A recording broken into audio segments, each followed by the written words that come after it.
3, 2, 1, bora gravar, hein? Por que o Crespo, de repente, mudou, assim, de ideia e falava muito em calma com o Oscar, que ele tinha uma lesão grave e, de repente, relacionado para o jogo contra o Fortaleza? Isso tem a ver com a questão da fase do time, principalmente na criação de jogadas. O São Paulo está 4 jogos aí sem vencer, hein? Vai ter também o reforço do Marcos Antônio para esse jogo contra o Fortaleza, lá na Arena Castelão, que é jogo importantíssimo para o tricolor paulista, que tem clássico no fim de semana no Morumbi contra o Palmeiras. E vou falar também de Dorival Júnior. Existe uma avaliação sobre o trabalho do Dorival Júnior? Ela é positiva? Ela é negativa? Vou trazer detalhes para vocês do que pensa a direção do Corinthians, do que pensa a alta cúpula corintiana em relação ao trabalho, ao desempenho do Dorival Júnior à frente do Corinthians. O Corinthians que, olha, precisa pontuar aí para voltar a ter aí o caminho das vitórias, hein? São muitos jogos e muita polêmica na questão de arbitragem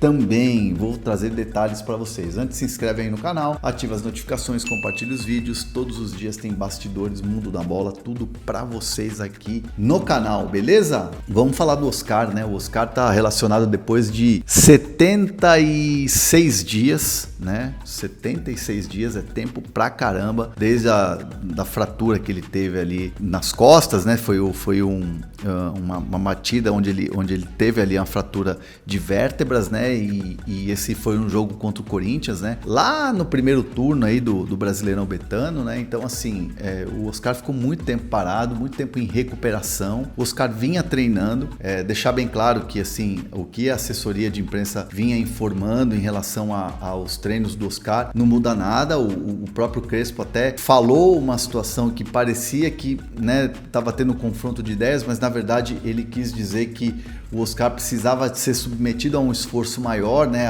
aquela coisa de contato físico, trombar, para aí sim poder, né, retornar e pensar numa volta dele a altíssimo nível que sempre o Oscar entregou. Então foi isso que o Crespo quis dizer. E essa volta agora, ele sendo relacionado para o jogo contra o Fortaleza, tem muito a ver com o fato do Oscar estar fazendo um esforço muito grande, o Oscar estar se empenhando muito grande para estar em campo e ajudando o São Paulo, né? O Oscar o que ele mais quer agora é voltar e ajudar o São Paulo nessa situação agora de ter que pontuar, de buscar a vaga direta na Libertadores pro ano que vem, depois das eliminações nas Copas, né? Então o esforço do Oscar, o esforço dos outros jogadores que também estão no DM é algo que chama a atenção do Crespo, e o Crespo também vê que o time precisa ser mais criativo, o time precisa criar mais jogadas, precisa de um cara como o Oscar. Então o esforço, o fato dele estar bem, o desejo do jogador, a necessidade e ele evoluindo nessa questão, tudo isso fez com que o Crespo falasse, bom, então vamos relacionar o Oscar, obviamente não terá condições de ser titular, mas ganhando algum espaço, ganhando alguns minutos importantes para que ele venha numa construção, como por exemplo vai acontecer com o Lucas Moura, que não viajou para Fortaleza exatamente para se preparar, para estar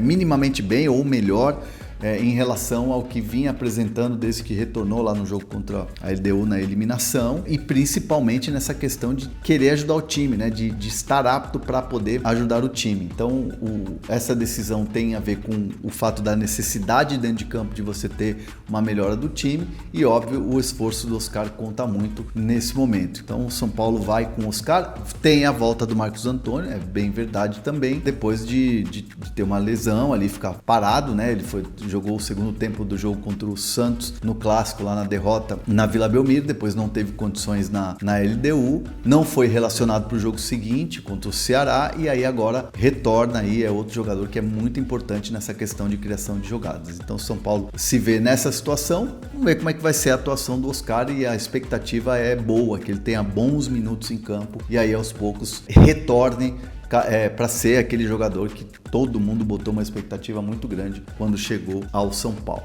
Certo? Bom, Dorival Júnior, né? A avaliação é positiva da diretoria do Corinthians, né? Muita gente falando, se o Dorival tiver uma sequência ruim, pode ser que comece a pressionar e tal, aquela coisa de, né, olhar com desconfiança, mas não é isso que passa na cabeça da diretoria do Corinthians, não é esse o pensamento do Fabinho Soldado, do próprio presidente Osmar Stabile. A ideia é um respaldo, obviamente, entende-se que mesmo com os resultados não vindo, o Corinthians tem jogado bem. Me foi citado, por exemplo, o primeiro tempo no jogo contra o Flamengo. O jogo contra o Internacional teve toda a questão polêmica da arbitragem, mas o Corinthians, o jogo inteiro à frente do placar, né, num adversário difícil, que é o Internacional, por mais que esteja passando por uma crise. Então o Corinthians esteve à frente no placar, teve até a possibilidade de fazer um segundo gol lá, o VAR acabou anulando o gol do Hugo. Então, assim, teve um componente de polêmicas ali fora, tanto que o Corinthians se manifesta na CBF com um ofício, né, reclamando da arbitragem. E aí fica o olhar para o lado do futebol, onde se tem total respaldo e entende-se que o time tem jogado bem, mesmo sem os resultados. Fora que Dorival Júnior tem sido um especialista em Copas, né? Copa do Brasil, por exemplo, venceu com o Flamengo, venceu com o São Paulo, né? Ganhou a Libertadores com o Flamengo. Então, assim, entende-se que o trabalho do Dorival em Copas é um trabalho também que é muito cascudo, e o Corinthians tem aí a semifinal mais pro fim do mês da Copa do Brasil, da Copa Betano do Brasil, contra o Cruzeiro, e o Corinthians se vê nessa possibilidade, claro que com os reforços que estão, com os jogadores que estão no DM virando reforço, né? Voltando a atuar, tendo Yuri, Memphis e Garro, por exemplo, que é o trio principal ali do time, né? Que cria os gols, que faz as jogadas. A ideia é exatamente assim, você pensar que a Copa do Brasil é uma possibilidade. Então, por isso, a diretoria entende que o trabalho está num caminho correto neste momento. Certo? Dorival Júnior, então, segue o seu trabalho no Corinthians, não tem essa de zum, de nada, não. Mesmo com os resultados não acontecendo neste momento para o Timão. Beleza? Comentários aqui, galera. Não esquece de se inscrever no canal, deixa o seu like também, é muito importante pra gente. E estamos juntos, é nóis. Valeu!